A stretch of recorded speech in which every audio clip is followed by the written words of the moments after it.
What's up, YouTube? This is Bystander X79, guys. Today, I'm finally releasing my predictions for the upcoming October 1st, 2021 Yu-Gi-Oh! TCG Banlist. This next banlist, I feel, and I think a lot of people also feel that it's going to be very interesting, considering that we don't have any product being released in the month of September. So really, it's this next list is going to probably deal with a lot of issues that are in the current meta. Hopefully, we also will see maybe a few other cards come down the list, just to give support to some decks that are kind of just languishing, in my opinion. Um, and ultimately, probably even push the evolution of one particular meta deck moving forward. So without further ado, we're jumping right into my band section, and we are going to start with Cyber Angel Ben 10. Now, I can tell you this right now, Cyber Angel Ben 10 is a very abusable card in the Dryden deck, and the primary reason why it's being abused is basically because of this highlighted effect.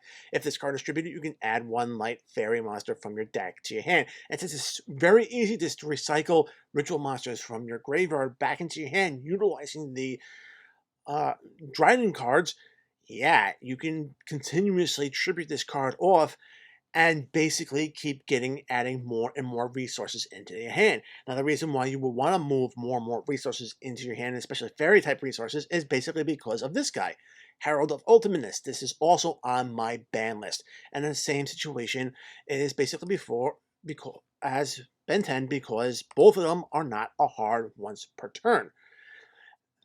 Furthermore, Ultimateness is basically an Omni-Negate monster that's also Solemn Strike, and like I said, it doesn't have a hard once per turn. I mean, if you look at some of the other powerful Omni-Negate cards that are in the game, Boros Savage Dragon, um, Cyber Dragon Infinity, they're all hard once per turns. Having this guy being able to fire off negate after negate after negate, especially after abusing this guy during the course of your turn, or this girl off the course of your turn, is just wrong. Now, I've seen a lot of people make um, moves against Beatrice, and the reason why I don't think Beatrice is going to be because let's just take a look at the equation with the Beatrice and this guy on the field. Beatrice is going to send Ava to the graveyard, and yes, you're going to get 2 level 2 or lower fairy monsters back into your hand, which gives this guy 2 additional negates plus whatever resources you got by abusing Ben 10. Um, remove Herald of Ultimus out of the equation. Beatrice sending Ava to the graveyard to get 2 level 2 lower fairies. Pretty much they're going to be the Herald hand traps, and since the Herald hand traps function with the ability of having to send it plus one other fairy monster to the graveyard to get the negate, Beatrice sending Ava only gives you 1 negate, while this guy will be getting 2 off Beatrice plus whatever you've done with Ben 10.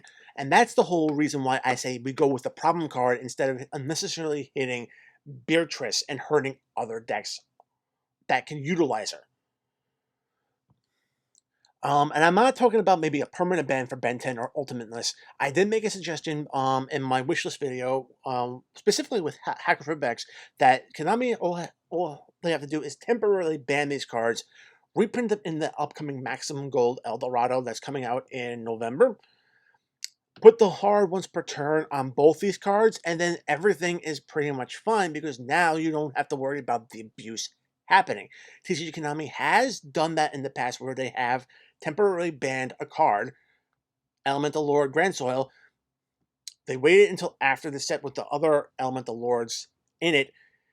They reprinted it with the hard once per turn errata in that set's special edition, and boom, it came off the list. So there's no reason for Konami not to be able to do a shorter ban, especially with a reprint set coming out very soon.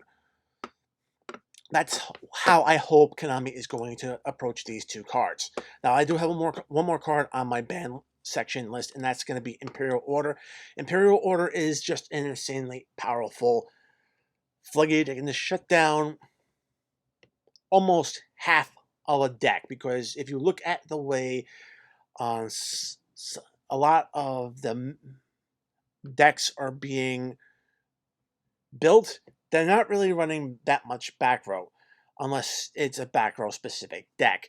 And because of that, shutting down almost half of the entire deck is never a good thing. It's just too powerful to have in the game, even with its errata. So this is the first errata card that's ever going to be coming off the list, and it's going to be going back. And that's my ban section. We have a temporary banned and hopefully reprint with errata for both these Ben 10 and Ultimateness. And then the ban on Imperial Order. Now we're going to move into my limit section, and I have Orchestra Para coming off the list. I think this would be a good point in the game to bring back Harpara to 1, just to be able to give Orcus that little extra boomph, and see how it can really stack up and compare against some of the other meta decks in the current game. And it's not a bad idea. I think a lot of people will love to see this card back, and hopefully TCG Konami actually gives it to us. Now, the next card on my limit section, and I think a lot of people see this coming, is basically a limit on fire formation Tanki. The primary reason behind Tanki's limit is basically to be more of a money move than anything else. Tri-Brigade Zodiac is the most powerful version of the Tri-Brigade deck that's out there right now. Putting this card to 1 will actually help push the sales of the upcoming Lyraless support that's coming out in the next Legendary Duelist set in, I think, the middle of October. And it'll help push the sales, and that will be the next Tri-Brigade hybrid deck to be the big thing. And yeah, I know it sucks for a lot of Beast Warrior decks that really need this card, but this is the way things are going to happen. And eventually, Fire Formation Tanki will come down off the list after Tri-Brigade has been basically neutralized out of the meta, and as well as Powercraft. So, and speaking of Tri-Brigades, in order to try to rein in especially the explosive plays, yeah, Tri-Brigade Revolt is definitely going to be a card to keep an eye on, because, yes, I can definitely see this card being put down to 1. This card being easily accessible with the Rampager, Link Monster, and a Tri-Brigade archetype definitely can allow it to actually be used at less copies in the deck, and you only really get that 1 explosive play, but typically, usually, if you get that 1 explosive play off, that's pretty much game. The Tri-Brigades will be able to win from that point on. So, yeah, this is something that I can think of probably saying, put this card at 1. If they can stop it, great. If they can't, the Tri-Brigade player is going to most likely win. So that's it from my limit section. Harpara comes back, Fire Formation Tanki to 1, and so with Tri-Brigade Revolt. Going into my semi-limits, we are going to be seeing former pal Skullcrobat Joker going down the list to semi-limit. I see TCG Konami taking the same approach to Skullcrobat Joker as he did with Double Iris Magician, walking off the list 1 stage at a time.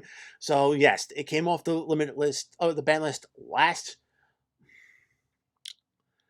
list, and it's going to move down to semi-limit this time around. I don't see it going to 3 automatically. This is something that I definitely see being put to 2 first, and then coming to 3 if the decks don't, if Pendulum Magicians don't do anything in the next format, which they probably won't.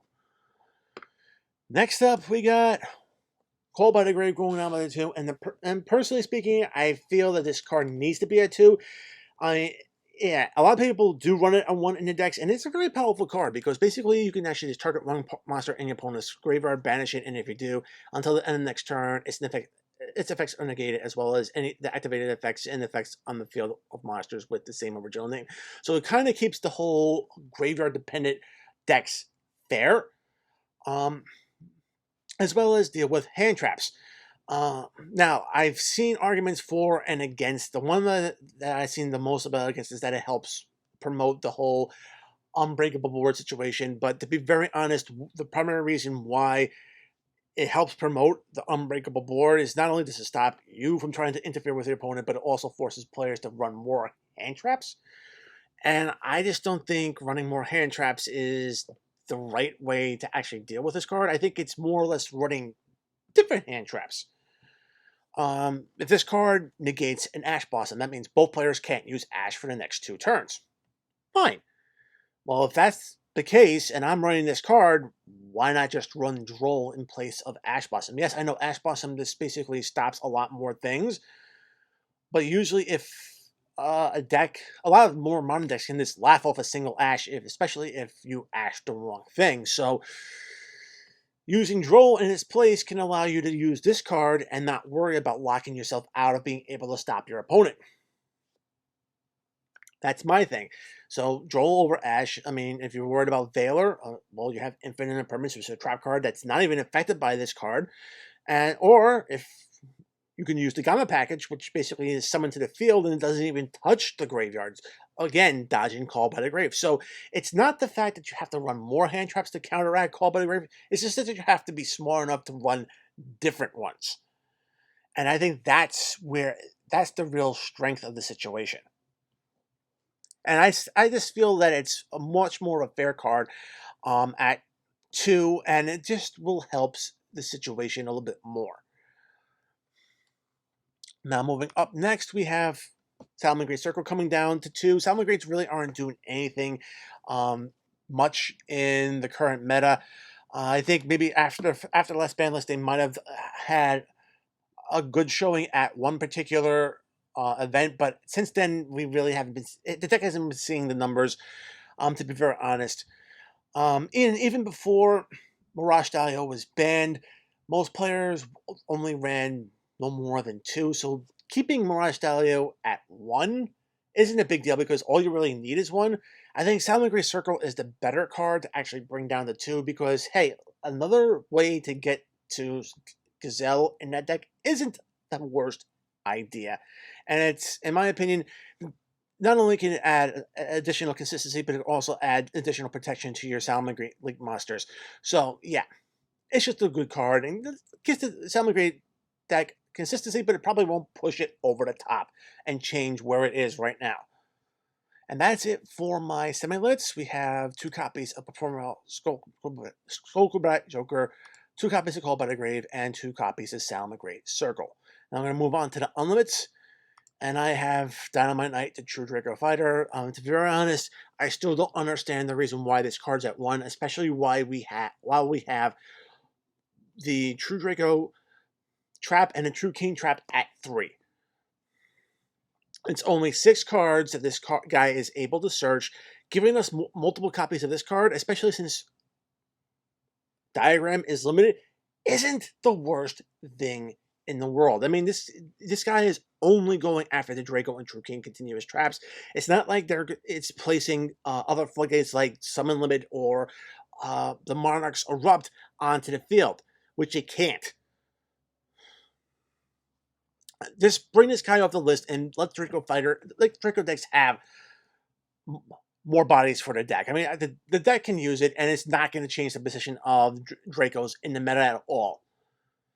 It's not like you're bringing back something like Masterpiece off the list that will change the position of the deck. Multiple Dynamite Knights won't do that, especially with Diagram at 1. This card's safe to bring out off the list completely. And the next card that's coming off the list completely is going to be Double Iris Magician. I still don't understand the reason why this card was hit in the first place. I mean, if you look at the Pendulum effect, if this card's in the Pendulum zone, yeah, you can start one Dark Spellcaster type monster. You control and apply this effect and destroy this card. Once this card is applied, double any damage that monster inflicts to your opponent. So you're essentially giving any Dark Spellcaster monster the ability to become an Odd Eyes Pendulum Dragon. Okay, if this card is destroyed by card effect, yeah, and you get to search a Pendulum Graph card. Nobody runs the Pendulum Graph cards in Pendulum Magicians, so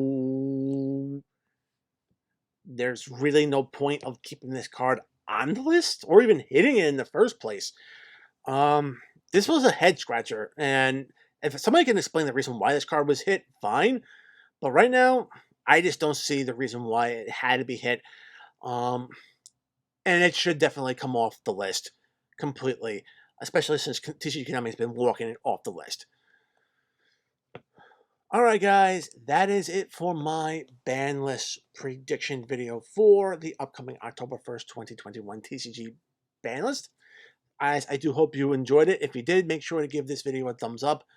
Subscribe to the channel if you already haven't. And remember, every single new subscriber to this channel helps push the channel closer to the sub goal I set for it by the end of the year. If we break 2,000 subs, I'm going to do the year-end review giveaway. If you want to find out more about that, check out the community tab on my page. I think it's a pretty damn awesome goal and a very awesome giveaway that I think you guys would really enjoy. So make sure you're subscribing to the channel. Enable notifications so you don't miss any uploads. Check out the description box below. Find the invite link to my Discord server. Join the conversation. We'll love to have you. Check out my affiliates, sidedeckversus.com, as well as tcgplayer.com. Great resources for any Yu-Gi-Oh player, and you get to help to support the channel via the TCG Player affiliate link as well. Follow me on social media, and guys, until next time, peace.